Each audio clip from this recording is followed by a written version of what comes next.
Hello everyone! Here's a new video tutorial, and this time we are going to knit a dress for a girl. The pattern you can find on hobby.com. I designed it myself for kids from 2 to 12 years old. Feel free to download it. I guess it must be available for registered users only, but don't hesitate to register yourself, as you will get access to plenty of other patterns for kids and adults, not only mine but from hundreds of other designers. All the details about necessary tools and amount of yarn, measurements and sizes you can find in the product page. The link I leave in the description below. I believe the construction I use here is relatively easy to learn and knit. I do knit sleeves and skirts separately, bottom up, and then join them all together on one needle. With some decreases on the way, I keep knitting it to the neck level, and at one point I will disconnect round knitting to stockinette knitting and finish with I-cord edge and laces on the back. There are plenty of small details and techniques you need to use, and my role here is to explain every step I do to knit this dress.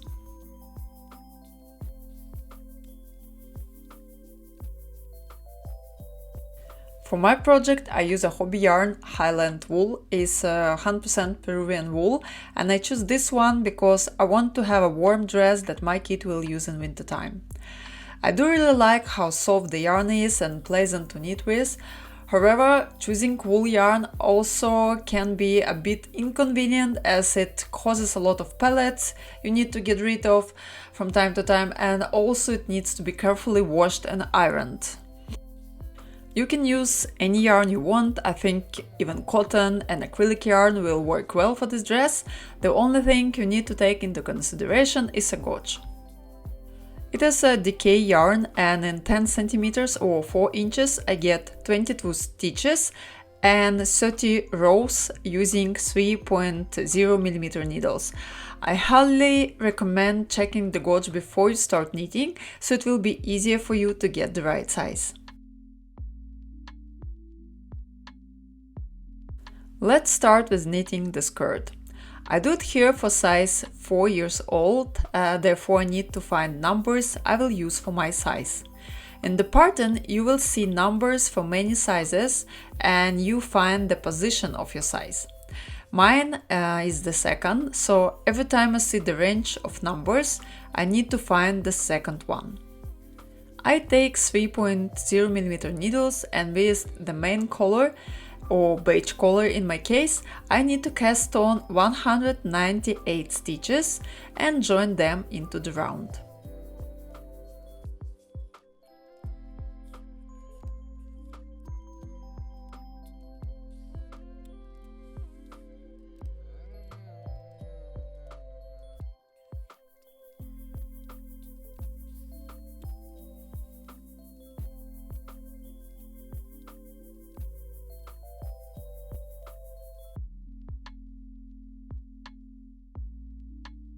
Right after that, I start working on chart 3.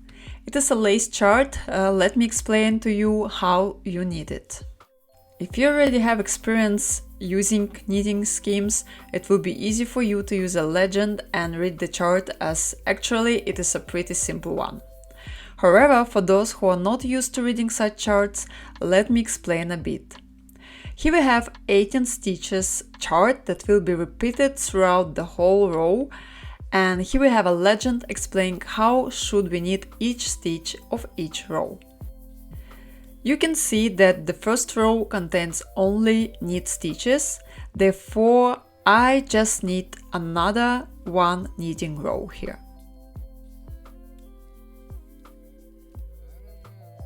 The next row, as you can see, contains only purl stitches, so simply purling the whole row.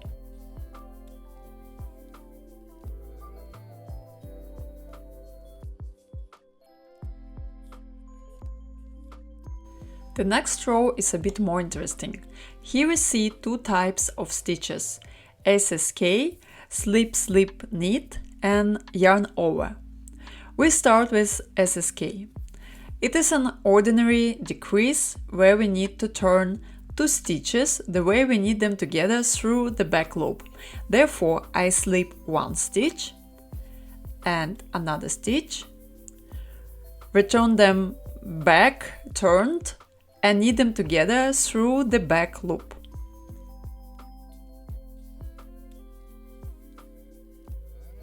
The point of this decrease is to incline the decrease to the left, but actually exactly here it doesn't play any significant role, and if you want you can instead use here K2 torque decrease. After the decrease we have a yarn over, and this one is a simple one, we just put a thread over the needle. This is how I get additional stitch after decreasing, so the total number of stitches at the end won't change. These two stitches I repeat throughout the whole row. One decrease, which is slip slip knit, and as I said you can also use a K2 torque here instead, and an increase, which is yarn over.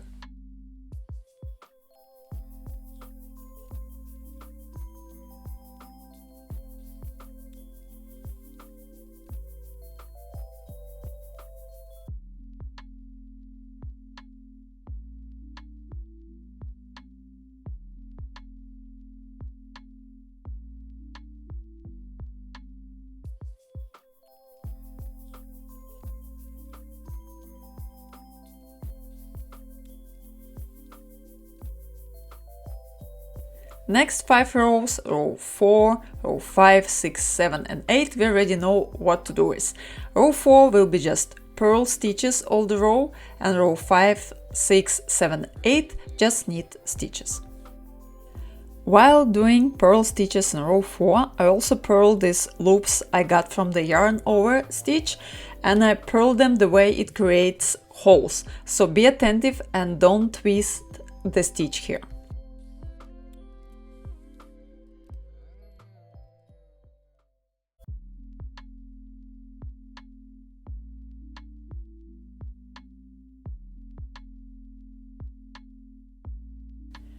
Let me explain to you rows 9, 11 and 13. As they are absolutely the same, I explain only row 9 and then you will apply the same instructions to rows 11 and 13. I start the row with one purl stitch.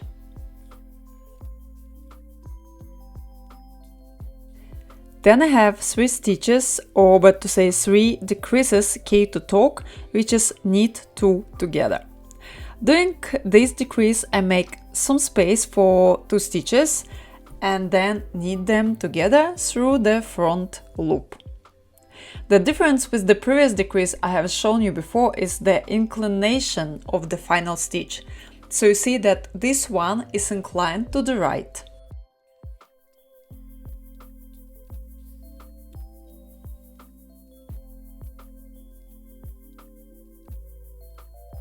When I've done with 3 decreases, I have the next stitches: yarn over, knit stitch, yarn over, knit stitch, yarn over, purl stitch. Pay attention here. Then again yarn over, knit stitch, yarn over, knit stitch, yarn over. And finally 3 decreases again, this time SSK, slip slip knit. As in row 3 I slip 1 stitch, then another stitch, and knit them together through the back loop. I do 3 decreases like this in total.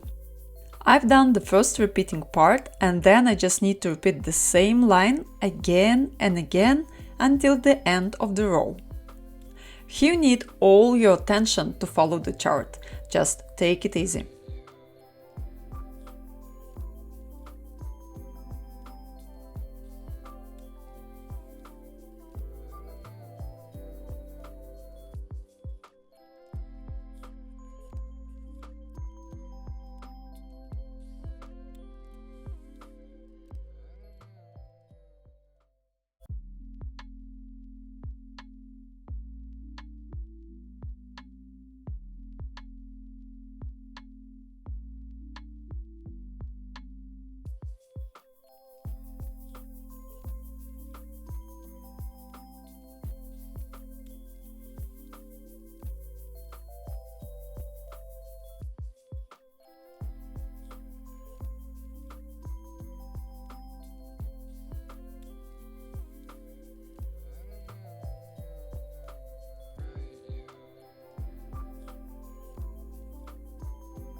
When I'm ready with row 9, I work row 10, which is a simple one.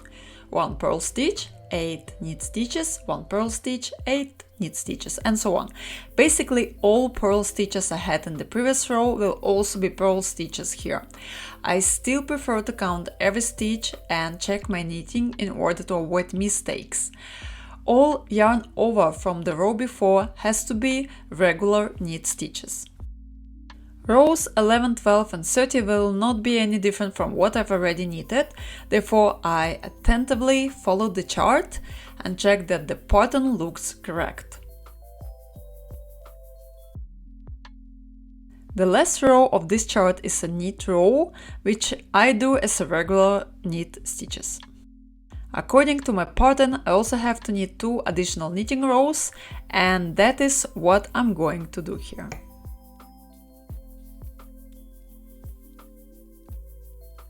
Chart 4 will be relatively easy for you even if you haven't done Colorwork before. When I work Colorwork, I don't want my threads to be entangled, and therefore I keep each thread on a separate finger.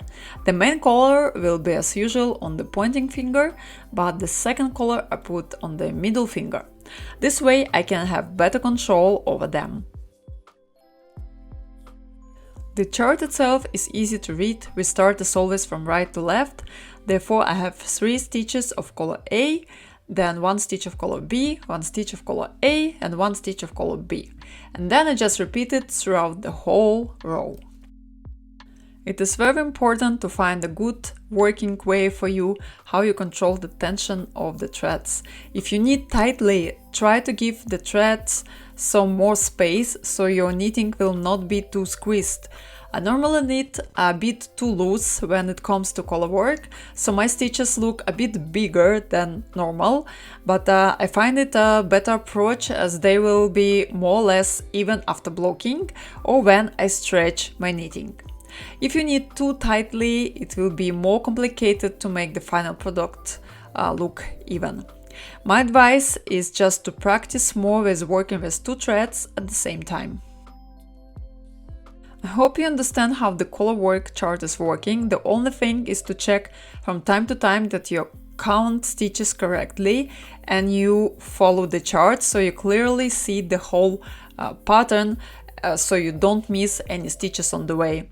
So as always, every chart needs your full attention.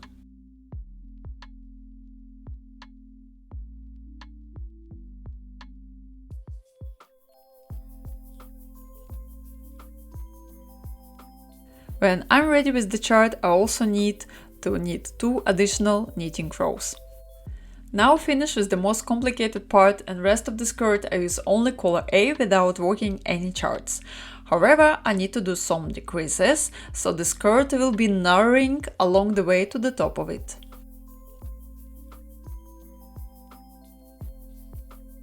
In the instructions you can see how often and how many stitches you need to decrease. For my size 4, I have to decrease evenly 15 stitches every 16th row and do it 4 times. So first of all, before the first decrease, I have to knit 15 rows, and in the 16th one I will do the first decrease. Many may ask, how do I count decreases to make them evenly distributed? Let me show you a good tool for it. It is not perfect in my opinion, but it works well. On the web you can find plenty of pages with so-called knitting calculators. I find one I normally use, a calculator for even decreases and increases, so I will leave you a link in the description. All I need to do is to put here the number of stitches I have in total. It is 198. And then how many stitches do I need to decrease? It is 15 stitches. I click the button and get the suggestion of how I can do this decrease evenly. What I have here is case 6, which is 6 knitting stitches, and then the repeating part of K2 talk, the decrease knit 2 together, and K11, 11 knitting stitches. This part will repeat 6 times. So again, you need a lot of your attention. I do 6 knitting stitches.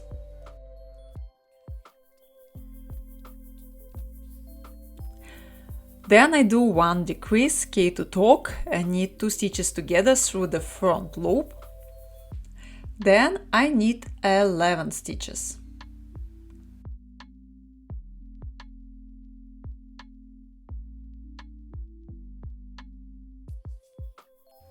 The first repeating part is ready and I need to repeat it 5 more times. 1 decrease and 11 knit stitches.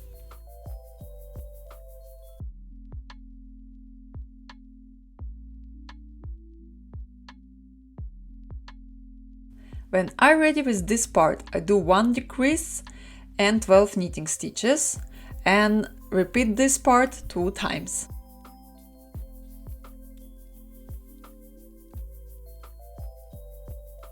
I hope you understand the idea. I find this calculator an amazing knitting must-have tool. It makes the life of a knitter much easier. When the row with decreases is ready, I keep working the skirt without any changes for the next 15 rows, and then in the 16th row again I will do another 1 even decrease. In the second round of decreases, I also will use the calculator, but I will put 15 stitches less in the total number of stitches. For example, I had 198 before the first decrease, and I already decreased 15 stitches, so next time I start with 183 stitches. As I have 4 decrease rounds altogether, I will do the same procedure 4 times, and after the last decrease, according to my pattern, I will have 138 stitches left. When I'm ready with all decreases, I keep knitting some lengths.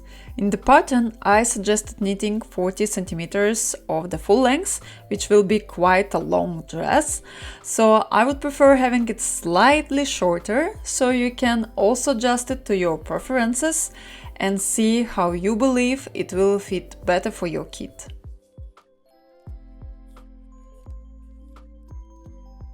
I do only 28 centimeters here, more for daily life, but for occasions I would better knit a longer dress, so all is up to you. In the next video I will explain how I knit sleeves, how I join sleeves and skirt together, and how I work the round yoke and do laces on the top. Feel free to download the pattern and don't forget to send likes for this video so I know my tutorials are helpful for you. See you next time!